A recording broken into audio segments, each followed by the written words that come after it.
prison. There may have been a parent with usually a drug and alcohol problem, and you're picking up the pieces. And you're trying to play parent. And God bless you for loving your sister so much to do that. But it's also important to remember that you're a young adult, and know that it's not your job to be able to completely replace mom and dad. It's not really possible. But what you can do is make it safe for your little sister to share. As you said, come to me. You said, come to me if you have anything you want to talk about. You know what helps the conversation? You know what helps is to say to her, you know what, sometimes I do feel sad about what's going on about mom. Sometimes I feel angry. How about you? That makes her, it's like saying to her, it's okay for you to have those feelings. I don't think you're weak. I know it hurts. And even if the two of you cry and hug each other, if nothing else, what you do is allow, and it's okay for guys to cry here today, but you made it okay for her to acknowledge the feelings. Hey, does that make sense? Are you guys, one of the things that I also realized is that there's grief. You heard the word grief in it. So many of us have carried grief, from our childhoods. And what grief is, do you know that grief is really a whole bunch of different feelings, and it's a process. Grief starts out with sadness, deep, sometimes gut-wrenching sadness over the loss of something that the way you wanted life to be, or someone you love, or just the loss of feeling safe. It's loss. It's gut-wrenching, sometimes shock, sadness, pain. Then it can shift into anger, and anger that is raging anger. That's grieving. Then what happens if we talk about it, share with somebody and say, yes, I am so angry. After my first husband died, I had a lot of grief. And I actually went to therapy where they gave me this big baton. It was a big, foam rubber bat. And they told me to pretend that my husband was dead, was in the chair, and hit it. And I go, no, hit it. And then it said, no, hit it. And all of a sudden, I was beating the living daylights out of this couch. Because even though I understood he had a disease, even though I was sad that he died, I was mad, so mad I had to get the anger out. That's a healthy process.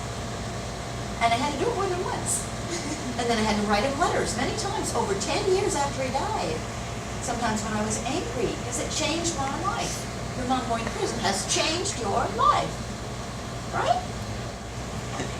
But at any rate, it makes changes that you didn't ask for. And that is grief, it's loss. So it's important to understand and to know you're going to have those feelings. Then if we finally express it, beat the couch, write letters to them that you're never going to send them, tear them up and shred them, but get all the hurt and the anger on that piece of paper and shred it and burn it. Maybe talk like we did in therapy or here. Then I've learned that grief goes to this calmer place where I can say, okay, I can accept what has happened in my life. I don't really have to like it at all, but I can accept it. And then we get a calmness and we can look and be in today without our head always with that anxiety, that worry. Does that make sense? We're human. You know how I know this? Because every human being goes through this. It is normal and it's important. Because if we didn't have all those feelings, what would life be? Boring. We wouldn't have loved. We wouldn't have cared. We wouldn't have tried. It is part of life. But I think most of the time, how many families sit down and say, I think we're going through grief. Let's talk about it. Nobody. Anybody ever have anybody in your family say, I know you're grieving? Because most of the time people have been taught that if they express those feelings, they're weak. It's really not true. It's a strength to get it out. It takes courage. But it does take time and energy and causes us to feel very vulnerable, which is why we think it's weak. We feel vulnerable while we're going through the process. So most families just shut off the feelings and get about the business of living and getting kids to school and making money and paying bills and buying something. You know what I mean? So is this information helpful? Yes. place with, I just like the assembly showed me like when I got to high school I kind of lost myself and started hanging out with people I shouldn't have, and I think from all the stuff that I had been through before, it all added up to junior year where I got anxiety from it and I felt like I was down and like I would have anxiety attacks like randomly, which is why I did bad in school and all that. And just when I was already in a good place and when you came, I was like, wow, like, you know, she's right. That's exactly what I went through and I got through it. It's all good. Excellent. Do you mind sharing anything about what was going on that led to your well, just like friends, they wanted me to try stuff with them, you know. And of How old course, were you? How old were you? 15. Okay. So I was dumb and I did, you know, and I think that just, I don't know, because I'm a small person, like, and I think the stuff that they were giving me was like not the right dose or whatever for me.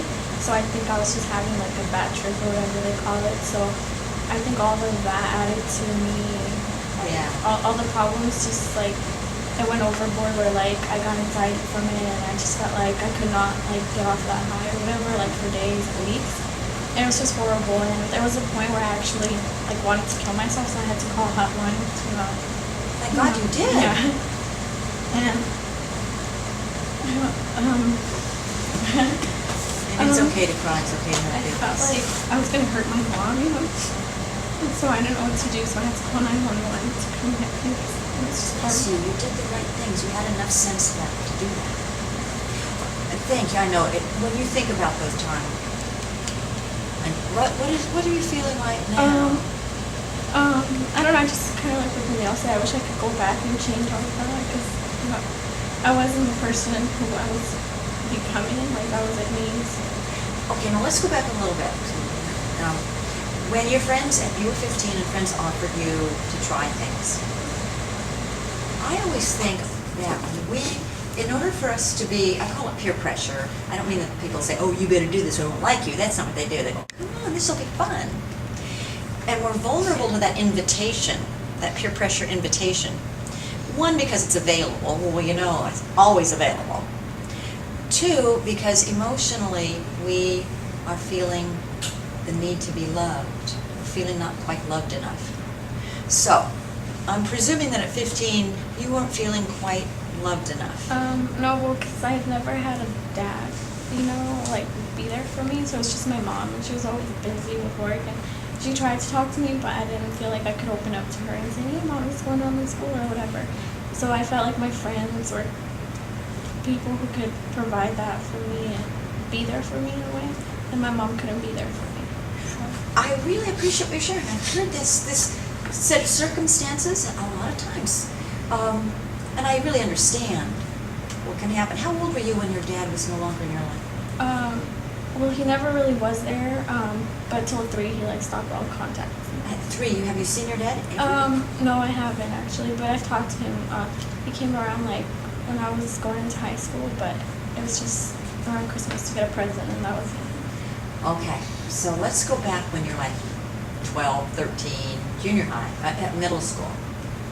And your dad's not around. Can you remember any time in there where you felt feelings about your dad not being there? Yeah, it was always like people would be like, for the promotion, people were excited of their parents to come see them, you know, and I was just like, well, just my mom, and my grandma was always working, so people were just like excited to see their parents, and I didn't think that bothered me until I went to therapy and got all deep into it, and she was like, yeah, I think it's because of that. I think that's why freshman year I started like trying to get love from boys who, you know, weren't like person that I should be around in a way. I agree. I think that's the pattern. I think that's exactly what happens to us. I've seen it with a lot of us girls, and that is that if you didn't feel loved by a dad, and of course he wasn't even there, so that creates a loss, and loss creates grief. And grief looks like sadness, or it looks like sadness when we don't deal with sadness and anger about it. And we're little and we don't, you know, you were young and we just figure, well, this is the way it is. But the truth is, inside, every time you'd have one of those promotions and other people's parents are showing up, You may have had like a little bit of sadness or disappointment or angry. Little of those, you might push them down. I'm just going to pretend that's not there, but it is. And what it creates then, it can create worthlessness. We think I'm not good enough. Did you ever have feelings like that? Yeah. Did Mostly you? when, like, because I'm Hispanic, so I had a quinceañera or whatever, and you have to dance with your dad. I was like, oh my god, I dance, but like by myself. So, but I mean, my stepdad stepped in, but it wasn't the same feeling, like, you know. Oh, so you had what we would call abandonment. Did they ever talk about that in therapy? Yeah. Yeah. And because we're kids, the stuff that happens to us as kids, guess what? Our brains absorb it, and it becomes a memory we get to have for life. So it means that we will have to go and revisit some of that sense of abandonment and loss and grief at different times throughout life. That's why it's important to learn about it, because it will affect when you start getting into relationships. Like, and for instance, it makes many girls who've been abandoned by a father, many of them start dating very young and start having sex very young because it's like, somebody's got to love me. Does that make sense to you? I've seen that pattern a lot. You're not bad. That's how strong emotions are. Whether we let our brain, our conscious brain, know they're there or not, they are in there. I think one of the most basic needs every human being has, guy or girl, is to feel loved and lovable. And if there's a parent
I'm going to tell you, I went through huge heartbreak last year.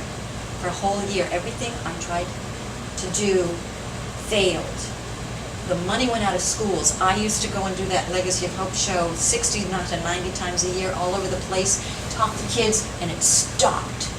My heart was breaking. I don't have any children. You guys are the people that I get to love on, like a wise auntie maybe, and share something to help make your life easier, and it went away. I felt like God had stopped loving me. How many of you felt that before? How many feel like there's a God and don't think much of me? That's what happens. It hits us not only emotionally, but spiritually.